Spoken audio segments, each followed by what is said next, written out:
This is Doug, and I'm going to walk you through how to get into and how to navigate your online course, your eCompanion, or your hybrid course.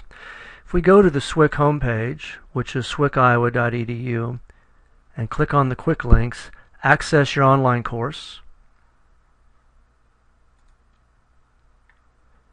This is where we log in. Your credentials are emailed to you, your login and password are emailed to you, whatever email is in the system. And if you can't remember that the help desk is open 24/7, and it's an 800 number, 800-970-8228. And we log in and click Go to Class. And we are going to look at a sample course.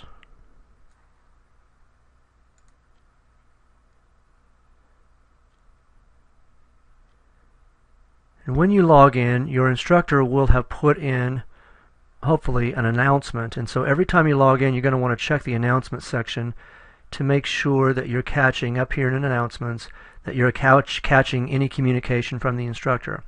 You'll notice that it is organized. If we go down here across the left, it's organized chronologically. These have unit titles: Welcome, New Beginnings, Time is Everything. They might say Week 1, Week 2, Week 3. It might say Unit 1, Unit 2, Unit 3. It might say Chapter 1, Chapter 2, Chapter 3. Under Course Home, you'll be able to find the syllabus, contact information for the instructor, and usually due dates for assignments. If we click on the first tab, Welcome, two more tabs open up, and I'm going to click on Ask Tracy, which is an example of a threaded discussion. It's like a message board on Facebook, really. And here's the question. And we could expand everyone's answers and see what they're all saying. If we want to add our own, we'll just hit Respond.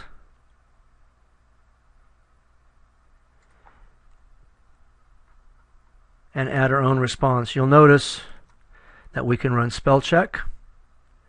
We can actually attach files to our threaded discussion. We can print it out. And we always need to put in a subject heading. And then we would just click Post Response. If we wanted to preview it to see what it's going to look like prior to actually posting it, we could do that. And then I can continue editing or actually post the response. And I'm going to cancel this out. I don't want to put that out there. I'm going to go a little bit further down the navigation tree to look at a practice exam. If I click on Exams, here is the online practice exam.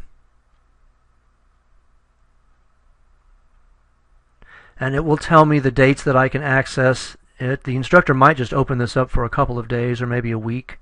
How many times I can do it, usually it'll just say once, but this one says unlimited. I might be able to do it 5 times and improve my score. And the time allowed, this might say 10 minutes, it might say an hour. It just depends on what the instructor has decided, how the instructor has decided to set these limits.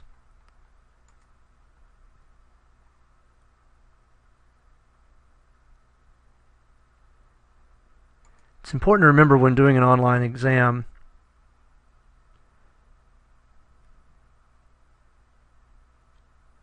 and the pop-up window here is going to remind us that we need to save our answers. What might happen, and it's telling us right here, make sure you click the Save Answers button so that you don't get timed out. So I begin the exam, and I could actually be typing here, and if I type for maybe 30 minutes before hitting Save Answers, it might actually time me out, and so all of my work would get lost. So every 15 minutes or so, I want to click Save Answers, and then when I'm all done, I will submit for grade.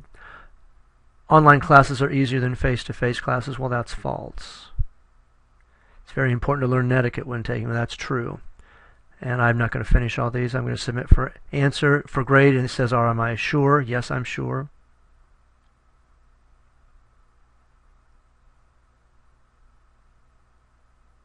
And I got 2 out of the 5 multiple true false correct. None of these correct because I didn't answer any. We could go up here to Gradebook when the instructor has graded the exam, and see how we did on this. The grade would actually show once the instructor grades it. Across the top here are the tools that you use in the course. Gradebook is where you see your grade. We could email each other or email the instructor actually from within the course shell. It's important to remember to sign your emails, first and last name, and capitalize, use proper capitalization, proper spelling. Live is a chat room feature.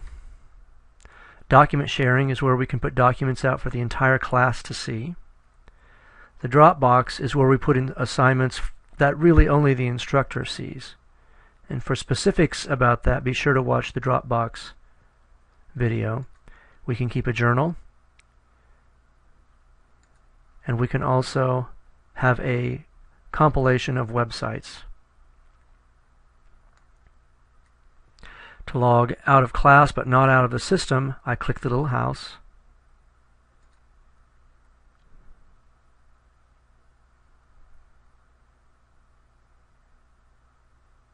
And I'm back to my home page.